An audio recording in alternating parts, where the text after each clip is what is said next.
Welcome back, everyone. Today I find it's very important and pertinent for us to go over and summarize the hour-long most recent podcast of Dr. Stephen Greer, episode 16. I'm going to put everything hopefully within 10 minutes for y'all, and we're essentially going to get right into it. The podcast is about how to avoid winning the battle and losing the war. There's also an accompanying paper with this that he wrote from his website. Link in bio if you want to check out his website. This is an ongoing issue of our blind spots, and the blind spot being twofold. The narrative that is all flex, no facts. All flex, no facts. So today we're going to get into all facts, no flex. Our blind spot here being largely what the public does not see. The UFO alien extraterrestrial narrative is being themed around threat. Slowly and surely, and quickly, and aggressively. What they're doing here is missing a much deeper structural issue. The blind spot that we currently have is most people are unaware we've had for decades the legacy UFO programs being operated outside of all of our formal constitutional rights, above all government, above state, above anyone of actual importance and stature, above everyone within all of our intelligence committees, like the list goes on. Senior government, senior military, senior this and that, everyone unaware. The main players that should be aware are unaware. And this is what the public should be aware of. They essentially were not fully informed, and they have been intentionally misled.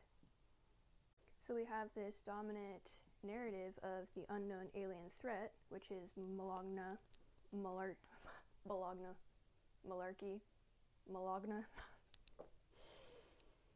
You guys, it's a distraction from the core problem. Our collective blind spot has not been from a lack of intelligence or a lack of curiosity, because there are many very much so intelligent and curious folks. It's that our attention has actually been guided towards fear narrative, rather than truth, rather than responsibility, accountability. Things that should already be very much well established within our society, but have been overlooked. Luckily, we have had some exposure over the last 2 to 3 years to what's actually going behind the curtain, going on behind the curtain here. Wizard of Oz. Dorothy, we like Dorothy told it, we ain't Kansas. We ain't Kansas anymore. So luckily, we do currently have, from the last 2 to 3 years, law enforcement and higher up officials that are tasked with this investigation, and these things are currently underway.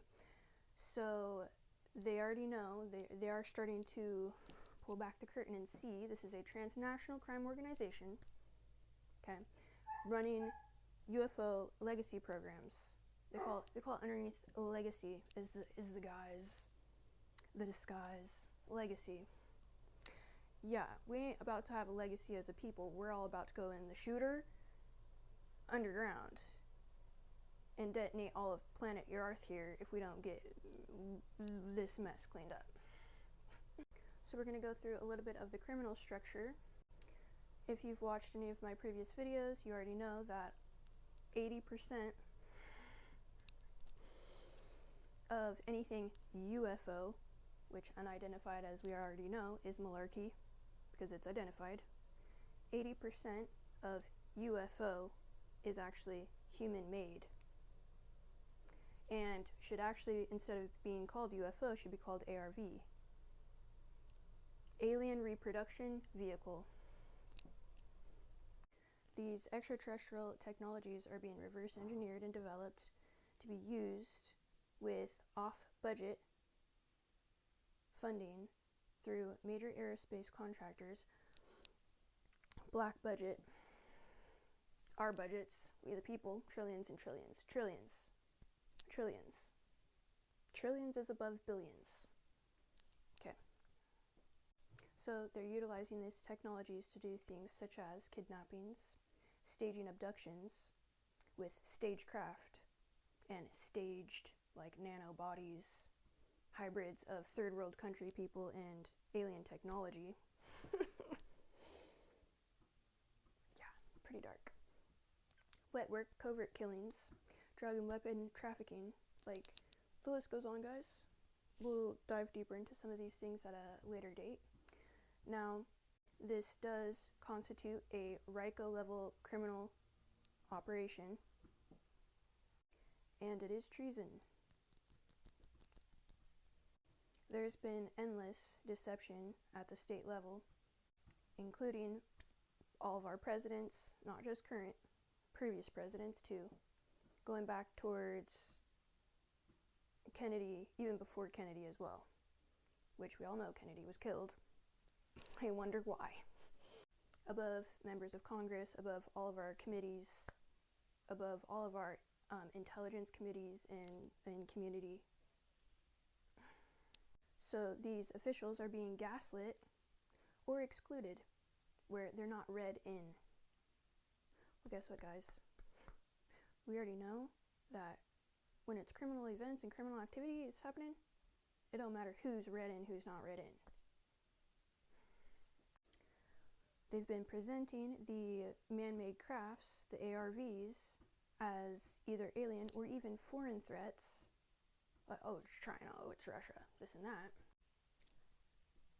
This group is deceiving our national security leadership with deceptive crimes. Crimes that they're doing, they're putting on other folks of many strokes.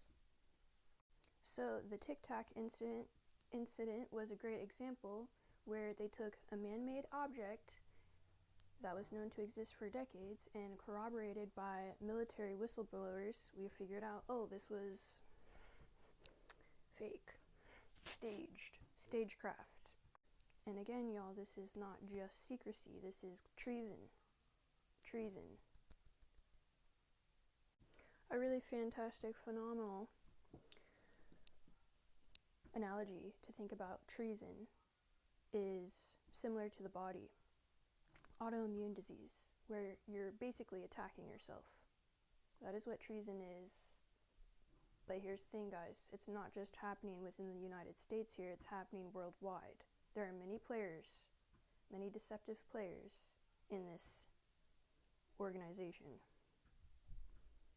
So essentially, you could even just say it's the world, treason against the entire Mother Earth, Mother Gaia, and all the people that inhabit, to include Earth, as Earth is a live planetary body.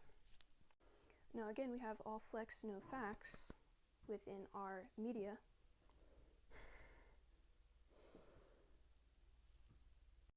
Which I do think that these people that are a part of this operation, directly or indirectly, should actually be like fined.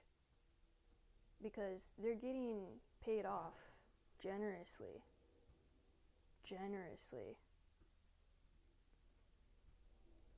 to push these specific narratives. So they should absolutely, whether they know it or don't know it, they need to be fined. All of this information control in our public sphere. So Greer basically talks about we have a lot of internal progress happening where, again, for the last 2 to 3 years, we have some high up level officials actually investigating this. Thank God, praise Jesus. However, we still have the majority, which is the public is the majority, being coerced, manipulated. They're trying to control, again, the narrative as far as what's happening and what's not happening or actually happening. Yeah. So I'm gonna actually get into my next video. We'll dive into this little portion here.